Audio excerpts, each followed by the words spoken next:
2ರ ಅಡಿಯಲ್ಲಿ 539 ಕೋಟಿ ರು ವೆಚ್ಚದಲ್ಲಿ ಕೆರೆ ಹಾಗೂ ಜಲಮೂಲಗಳ ಪುನಶ್ಚೇತನ ಮತ್ತು ಉದ್ಯಾನವನಗಳ ಅಭಿವೃದ್ಧಿ ಕಾಮಗಾರಿಗಳನ್ನು ಆಯ್ದ ನಗರ ಸ್ಥಳೀಯ ಸಂಸ್ಥೆಗಳಲ್ಲಿ ಕೈಗೊಳ್ಳಲಾಗುವುದು. ನಗರ ಪ್ರದೇಶಗಳಲ್ಲಿ ಆಸ್ತಿಗಳ ಅಕ್ರಮ ನೋಂದಣಿ ತಡೆಗಟ್ಟಲು ಹಾಗೂ ಆಸ್ತಿ ನೋಂದಣಿ ಮತ್ತು ಖಾತಾ ನಮೂದನ್ನು ಇನ್ನಷ್ಟು ಸರಳೀಕರಣಗೊಳಿಸಲು ಕಾವೇರಿ ಮತ್ತು ಈ ಆಸ್ತಿಯ ತಂತ್ರಾಂಶಗಳ ಸಂಯೋಜನೆಯನ್ನು ರಾಜ್ಯಾದ್ಯಂತ ಜಾರಿಗೊಳಿಸಲಾಗುವುದು. ಆಸ್ತಿ ತೆರಿಗೆ ಮತ್ತು ಇನ್ನಿತರ ಶುಲ್ಕಗಳನ್ನು ಪರಿಣಾಮಕಾರಿಯಾಗಿ ವಸೂಲಿ ಮಾಡಲು ಹಾಗೂ ತೆರಿಗೆ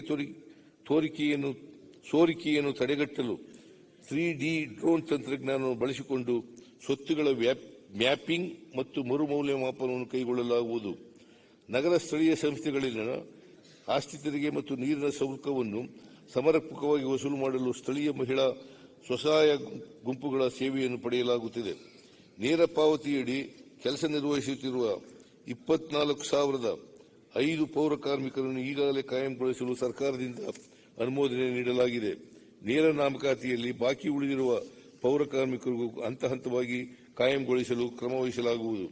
ಸಮರ್ಪಕ ಹಾಗೂ ಯೋಜಿತ ನಗರೀಕರಣಕ್ಕಾಗಿ 1 ಲಕ್ಷಕ್ಕೂ ಅಧಿಕ ಜನಸಂಖ್ಯೆ ಹೊಂದಿರುವ ಎಲ್ಲ ಸ್ಥಳೀಯ ಯೋಜನಾ ಪ್ರಾಧಿಕಾರವನ್ನು ನಗರಾಭಿವೃದ್ಧಿ ಪ್ರಾಧಿಕಾರಗಳನ್ನಾಗಿ ಉನ್ನತೀಕರಿಸಲು ಕ್ರಮ ಕೈಗೊಳ್ಳಲಾಗುವುದು. ಎಲ್ಲ ನಗರ ಸ್ಥಳೀಯ ಸಂಸ್ಥೆಗಳಲ್ಲಿ ನಡೆಯುವ ಸಭೆಗಳ ಕಾರ್ಯಕಲಾಪಗಳನ್ನು ನೇರ ಪ್ರಸಾರ ಮಾಡಲಾಗುವುದು.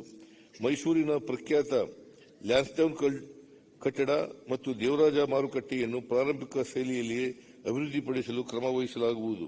ಇಂಧನ ಗೃಹ ವಿದ್ಯುತ್ ಬಳಕೆದಾರರಿಗೆ 200 ಯೂನಿಟ್ವರೆಗೆ ಉಚಿತ ವಿದ್ಯುತ್ ನೀಡುವ ಗೃಹ ಜ್ಯೋತಿ ಗ್ಯಾರಂಟಿ ಯೋಜನೆಯನ್ನು ಜುಲೈ 1ರಿಂದ ಅನ್ವಯವಾಗುವಂತೆ ಜಾರಿಗೊಳಿಸಲಾಗಿದೆ. ಈ ಯೋಜನೆಯಡಿ 1.65 ಕೋಟಿ ಗ್ರಾಹಕರು ನೋಂದಾಯಿಸಿಕೊಂಡಿದ್ದು, ಅಂದಾಜು 5 ಕೋಟಿಯಷ್ಟು ಜನರು ಉಚಿತ ವಿದ್ಯುತ್ ಸೌಲಭ್ಯ ಪಡೆಯುತ್ತಿದ್ದಾರೆ.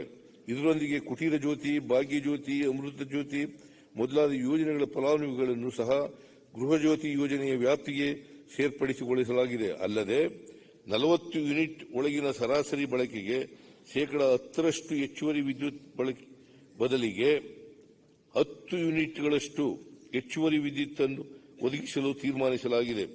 ಇಂದಿನ ಸರ್ಕಾರದ ಅವಧಿಯಲ್ಲಿ ವಿದ್ಯುತ್ ಉತ್ಪಾದನೆಯ ಸ್ಥಾಪಿತ ಸಾಮರ್ಥ್ಯದಲ್ಲಿ ಯಾವುದೇ ಹೆಚ್ಚಳವಾಗಿಲ್ಲ.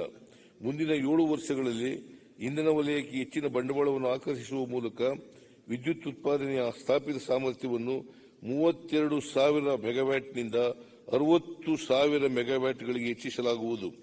ರಾಜ್ಯವು ಉತ್ಪಾದಿಸುತ್ತಿರುವ ವಿದ್ಯುತ್ತಿನ 63% ಇಂಧನವು ನವೀಕರಿಸಬಹುದಾದ ಇಂಧನದಿಂದ ಆಗಿರುತ್ತದೆ.